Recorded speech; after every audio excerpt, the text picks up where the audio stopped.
Hello everyone, আজ একটি নতুন স্টাইলের বেসিন ফিটিংস করছি। এটা স্ট্যান্ড বেসিনই, কিন্তু এর আলাদা করে কোনো স্ট্যান্ড নেই, পুরোপুরি ওপর থেকে নিচে অবধি একটাই।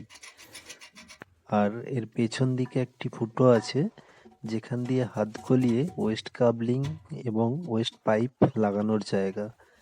এটা লাগানো খুবই কঠিন ব্যাপার, ভেতর দিক দিয়ে টাইট করা, লিকেজের সম্ভাবনা বেশি হয়ে যায়। যাই হোক, ফিটিংস করছি। তো আমাদের এখানে এই বেসিনটাকে সবাই ডুংরু বেসিন বলেই জানে। তো তোমাদের ওখানে এই বেসিনটার নাম কি আছে তোমরা একটু কমেন্টে জানিও। আর এমনিতে বেসিনটা দেখতে খুবই সুন্দর। আমার কাজ মোটামুটি রেডি হয়ে গেছে।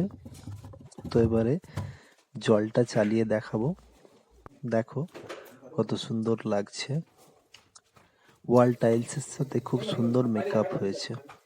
তো বন্ধুরা, ভিডিওটি ভালো লাগলে লাইক, কমেন্ট, শেয়ার